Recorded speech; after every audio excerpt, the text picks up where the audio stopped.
Dear student, स्वागत है आपका आईआर स्टडी चैनल के इस प्लेटफॉर्म पे। और आज मैं आपके लिए लेके आया हूँ प्रयोगशाला सहायक भर्ती 2022 जो कि विज्ञप्ति जारी हो चुकी है। इसका एग्ज़ाम पैटर्न क्या है, सिलेबस क्या है और आपके लिए कौन सी बेस्ट बुक रहेगी, इन तीन बातों पे, इन तीन टॉपिक्स पे ये हमारा आज का वीडियो रहेगा। इससे पहले मैं आपको बताना चाहता हूँ कि ये जो मेरा वीडियो है मेरे जीवन का फर्स्ट वीडियो है यूट्यूब पे, जिसमें मैं फेस बता के पढ़ा रहा हूँ। और इससे पहले मैंने 5-6 वीडियो और बनाए थे जिनमें मैंने पीडीएफ के थ्रू पढ़ाया है, लेकिन ये मेरा फर्स्ट वीडियो है जिनमें मैंने फेस के थ्रू पढ़ा रहा हूँ। तो आइए चले हम सबसे पहले प्रयोगशाला सहायक भर्ती 2022 जिसकी विज्ञप्ति जारी हो चुकी है और उसके हम एग्ज़ाम पैटर्न और सिलेबस को देखते हैं। तो सबसे फर्स्ट जो पार्ट होगा, इसमें 2 पार्ट में होगा। आपका पेपर है वो पेपर एक ही होगा, लेकिन इनमें 2 पोर्शन होंगे। जो सबसे फर्स्ट पार्ट है सामान्य ज्ञान। अब सामान्य ज्ञान में देखते हैं क्या क्या चीज़ें हैं। जैसे राजस्थान का इतिहास, कला संस्कृति है, साहित्य, परंपरा, विरासत है और राजस्थान का भूगोल। यानी कुल मिला के देखें तो राजस्थान भूगोल, राजस्थान हिस्ट्री और आर्ट एंड कल्चर, यानी इससे आपके क्वेश्चन बनेंगे। यानी ये 50 क्वेश्चन होंगे और कितने 100 मार्क्स के। प्रत्येक क्वेश्चन का जो नंबर है वो सेम ही होगा। कि इसके बाद है दूसरी बात कर लेते हैं हम, जो पार्ट 2 होगा, इसमें जीव विज्ञान, भौतिक विज्ञान और रासायनिक विज्ञान, यानी बायोलॉजी, फिजिक्स और केमिस्ट्री, इन तीनों के 100 क्वेश्चन आएंगे। ठीक है, और कितने 200 नंबर के। यानी कुल टोटल मार्क्स कितने होगा, 300 नंबर का आपका कुल टोटल पेपर होगा। इस 300 नंबर में कितने समय, 3 घंटे का समय होगा। तो पार्ट फर्स्ट में तो आर्ट कल्चर हिस्ट्री हो जाएगा और राजस्थान का भूगोल, जिससे 50 क्वेश्चन आएंगे 100 नंबर के। और बायोलॉजी है, फिजिक्स और केमिस्ट्री, इससे 100 क्वेश्चन आएंगे आपके 200 नंबर के। टोटल 300 नंबर का पेपर होगा आपका और 3 घंटे का आपके पास समय होगा। देन इसके बाद में हम यहाँ पे देखते हैं, जो ये जीव विज्ञान है आपकी बायोलॉजी, इसका पोर्शन थोड़ा ज़्यादा है। आप सबने भी पीडीएफ देख ली होगी, पीडीएफ के थ्रू जो सिलेबस बताया गया है ऑफिशियल साइट पे, उसमें तो हमेशा याद रखना इसके 2 पार्ट है, 1 और 2। यानी प्लांट को अलग कर दिया है और जो आपका ह्यूमन बॉडी है और एनिमल बॉडी के बारे में जो भी बताया गया है उसको भी 2 पोर्शन कर दिए, फर्स्ट पोर्शन और सेकंड पोर्शन। तो जीव विज्ञान यानी बायोलॉजी से थोड़े क्वेश्चन ज़्यादा पूछे जाते हैं आपके फिजिक्स और केमिस्ट्री के। अगर तुलना की जाए तो जीव विज्ञान में थोड़े ज़्यादा क्वेश्चन पूछे जाएंगे आपसे। इसके बाद हम कहते हैं कि क्वेश्चन किस टाइप में आएंगे। क्वेश्चन आपके आएंगे ऑब्जेक्टिव टाइप में। न्यूनतम नंबर कितने लाने, यानी जो पात्रता दी जाती है ना, यानी न्यूनतम मिनिमम नंबर कितने आप ला सकते हो तब आपको यानी पास गिना जाता है। तो कितने 40% नंबर अगर आप लाते हो तो आप उसकी जो पात्रता प्रमाण पत्र है उसके अंदर गिने जाओगे। इसके बाद नेगेटिव मार्किंग 1/3, नेगेटिव मार्किंग हो जाएगी आपकी 1/3। यानी सबसे फर्स्ट हमने बात कर ली इसके एक मोटे तौर पे सिलेबस की बात की है। एक अदर वीडियो होगा जिसपे हम पीडीएफ के थ्रू पूरा एक एक इसके सारे टॉपिक देखेंगे। ठीक है, इसके भी टोटल जितने भी टॉपिक है 10-10, 12-12 जो भी टॉपिक है बायोलॉजी के एक एक पोर्शन के पीडीएफ के थ्रू सारे नोट डाउन करेंगे। लेकिन इसके ये एक मोटे तौर पे सिलेबस बताया है कि ये इतनी चीज़ें हैं आपके। 50 क्वेश्चन होंगे 100 नंबर और यहाँ पे 100 क्वेश्चन है 200 नंबर, 3 घंटे का समय हो जाएगा। तो ये तो इसका सिलेबस हो गया और ये एग्ज़ाम पैटर्न हो गया। लेकिन इससे भी एक इम्पोर्टेंट चीज़ है आप कि आपके लिए बुक कौन सी बेस्ट हो सकती है। जिस तरह से यहाँ मैं आपको बुक बताना चाहता हूँ कि यहाँ देखना आप, राजस्थान इतिहास, कला संस्कृति है, परंपरा, विरासत, इसके लिए आप लक्ष्य की देखो, सबकी अलग अलग राय होंगी। मतलब कोई बोलेगा आप गोपीनाथ शर्मा की बुक पढ़ लीजिए, कोई हरिमोहन सक्सेना की बता देगा।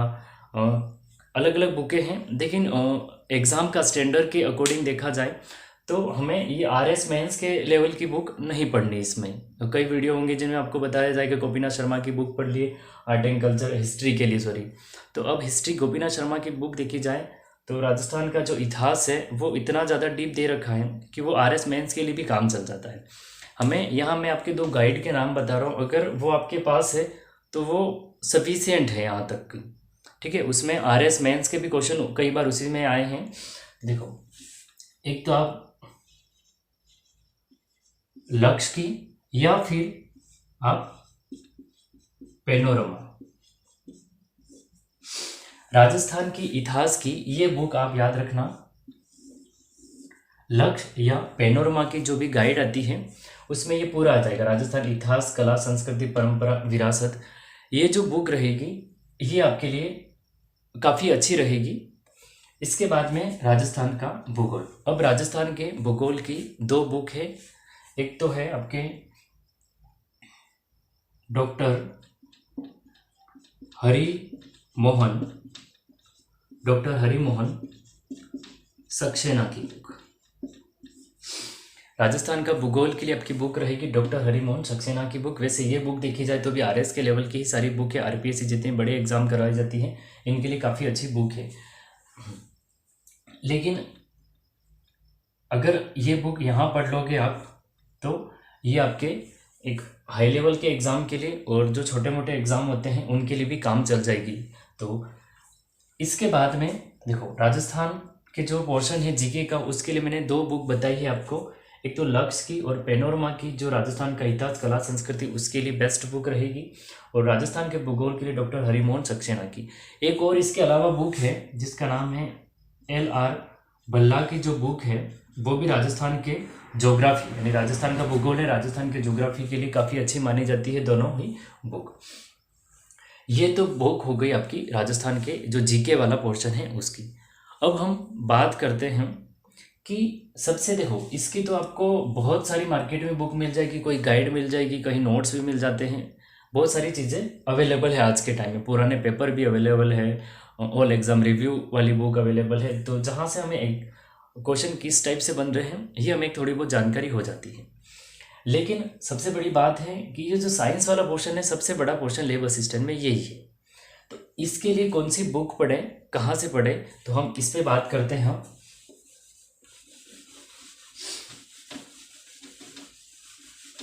अब साइंस की जो बात करते हैं हम,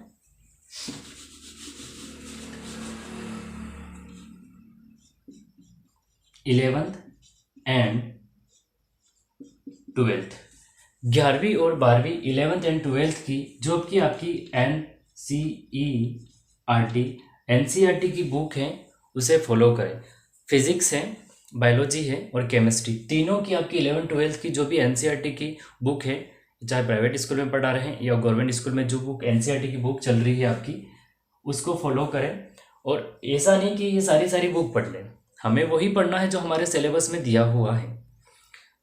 ठीक है, जिसे हमारे लैब असिस्टेंट के सिलेबस में केमिस्ट्री की बात करें तो परमाणु संरचना दे रखा है, एटॉमिक स्ट्रक्चर दे रखा है फर्स्ट में, तो वो 11th की एनसीईआरटी बुक का जो आपका 2nd चैप्टर है वहाँ से उठा दिए रखा है। तो सारी चीज़ें कहाँ से हैं, 11 और 12th की एनसीईआरटी बुक से ही है। लेकिन अब बात ये है, क्या 11 12 की एनसीईआरटी बुक से काम चल जाएगा? तो नहीं चलेगा, क्योंकि कई बार क्वेश्चन होता है कि 11 12 की जो एनसीईआरटी होती है उसमें जो नहीं दे रखा है वहाँ से भी, तो ऐसे टाइम में स्टूडेंट क्या ये सोचते हैं कि ये आउट ऑफ सिलेबस है या फिर बाहर आ गया। ऐसा नहीं है, वो थोड़ा डीप चले जाता है। वो कॉलेज की लेवल की चीज़ें भी उसमें 11 12 में होता क्या है कि जिस तरह से कुछ टॉपिक है, आपका कोई भी टॉपिक ले लिया, 11 में उसको थोड़ा पढ़ाया जाएगा, वो कॉलेज में थोड़ा ज़्यादा पढ़ा होगा वही, तो वो थोड़ा डीप से पूछ लेता है। तो ऐसे टाइम पे हमें क्या करना है, इन बुक को 11 12 की एनसीईआरटी की बुक को फॉलो तो करना है, इनको साथ में लेके रहना ही है। इसके अलावा आपको नोट्स एक प्रॉपर वे में सारे के सारे आपके पास नोट्स होने चाहिए। जिस तरह से आपके रदरफोर्ड का मॉडल ये टॉपिक जिस तरह से मेंशन किया हुआ है सिलेबस में, तो रदरफोर्ड का जो मॉडल है, अब हम एनसीईआरटी में जितनी भी लाइनें हैं रदरफोर्ड के मॉडल पे, ये मैं आपको बोर्ड में पढ़ा दूंगा। लेकिन इसके अलावा भी कुछ और बातें हैं जो कि बुक में इन्वॉल्व नहीं है, बुक में नहीं लिखी हुई है, उनको भी हम पढ़ेंगे। तो एक आपकी साइंस की बुक की बात होगी, एनसीईआरटी की बुक देखनी है आपको। इसके बाद एक प्रॉपर वे में सारे के सारे नोट्स भी होने चाहिए। और इसके बाद अगर कुछ चीज़ें कई बार किसी कोचिंग में कुछ टॉपिक अगर रह जाता है, नहीं पढ़ाया जाए या एनसीईआरटी बुक में हमें नहीं मिलता है, तो ऐसे टाइम पे हमें एक रेफरेंस बुक चाहिए साथ में। तो वैसे मार्केट में बहुत सारी गाइड अवेलेबल है, लेकिन मैं आपको मेरा खुद का ही रिव्यू है जो अरिहंत की बुक है। अब जनरल साइंस मत पढ़ना। बहुत सारे स्टूडेंट क्या करते हैं कि जनरल साइंस की बुक ले आते हैं और उससे पढ़ लेते हैं, तो वहाँ से क्वेश्चन नहीं बनते और कोई पॉसिबिलिटी नहीं है वहाँ से क्वेश्चन बने। हाँ, मतलब जो 200 क्वेश्चन उनमें से 10 एक क्वेश्चन उस जो आपकी गाइड होगी वहाँ से जनरल साइंस की गाइड से आ जाए, वो बात अलग है। लेकिन जो क्वेश्चन बनते हैं तो वो जनरल साइंस की जो बुक होती है, जैसे जनरल साइंस की ल्यूशन की भी बुक होती है, वहाँ से इनकी आने की पॉसिबिलिटी बहुत ही कम होती है। लेकिन लैब असिस्टेंट के लिए, लैब जो आपका लैब असिस्टेंट है, इसके लिए ही अरिहंत पब्लिकेशन की अभी मार्केट में जो ऑनलाइन अवेलेबल है अरिहंत पब्लिकेशन की लैब असिस्टेंट के लिए जो बुक है वो काफ़ी अच्छी है। उसमें टॉपिक से सारा जो सिलेबस, जिस तरह से सिलेबस डिज़ाइन किया हुआ पूरी की पूरी लाइन से सारे टॉपिक उसमें दे रखे हैं। तो क्या क्या चीज़ें होगी, एनसीईआरटी की बुक होगी 11-12 की, आपके खुद के भी नोट्स होने चाहिए।